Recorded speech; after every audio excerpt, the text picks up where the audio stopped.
வெளிப்படையாக என்ன நீதி? ஊழல் லஞ்சம் தெரிகிறது. ஆட்சியில் இருப்பவனே ஊழல் லஞ்சத்தில் தான் கொளுத்து திரிகிறான். தெரிகிறது, தடுக்க முடியாது. நாம் அவனுக்கே வாக்கை செலுத்தி மறுபடியும் அதிகாரத்தை கொடுக்கிறோம். அவனுக்கே. நீங்க இப்படி பாருங்க, இப்படி பாருங்க. ஒரு நிலம், ஒரே நெல். கடைக்கு அந்த அரிசி வியாபாரத்துக்கு வரும்போது தரமா இருக்கு, அது ரேஷன் கடைக்கு வரும்போது ஏன் கேவலமா இருக்கு? இடையில என்ன நடக்குது? மக்களுக்கு சேவைக்கு வரும்போது அந்த அரிசி தரம் குறைஞ்சிருது, அதே அரிசி கடைக்கு விற்பனைக்கு போகும்போது தரமா இருக்கு. இது அநீதியா இல்லையா?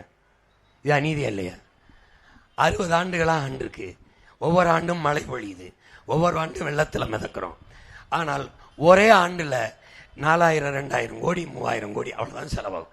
மழை நீர் கழிவு நீர் தேங்காமல் வெளியேறதுக்கு காவாய் வெட்டி எடுத்துட்டு போக முடியுமா? முடியும்.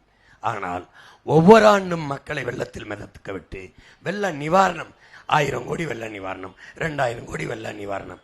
இது எந்த மாதிரி ஆட்சி முறை? எந்த மாதிரி? 60 ஆண்டுகளாக வெள்ளத்தில் மிதக்க விட்டு வெள்ள நிவாரணம் கொடுப்பான்? வெள்ளத்தில் மிதக்க விட்டு மக்களை வெள்ள நிவாரணம் கொடுப்பதல்ல ஆட்சி. ஒரு துளி நீர் சாலைகள் வீடுகளில் தேங்காமல் வெளியே எடுத்து கொண்டு போற ஆட்சி முறை. கால்வாய் வடிநீர் வடிகால் வெட்டி கொண்டு போவதுதான் ஆட்சி முறை. அதான் திரும்ப திரும்ப ஆள் மாறும், ஆட்சி மாறும், ஆட்சி முறை மாறாது. அப்படியேதான் இருக்கும். இவன் வந்தாலும் கரண்ட் கட்டிருக்கும், அவன் வந்தாலும் கரண்ட் கட்டிருக்கும். அப்போ எந்த இடத்தில் மாறுதல் வருகிறது? எந்த இடத்தில்?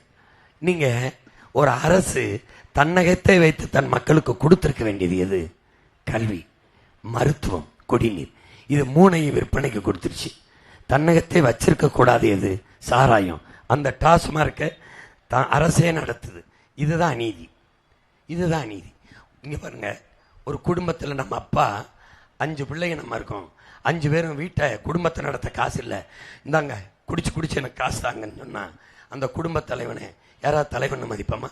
இந்த நாட்டை ஆளுகிற தலைவர்கள் தன் நாட்டு மக்களை குடிக்க வச்சு காசை கொடுங்க அப்படின்னு அந்த காசை வச்சு நாட்டை நிர்வாகம் செய்தனா இது நாடா சொடுகாடா என்று பாருங்கள்.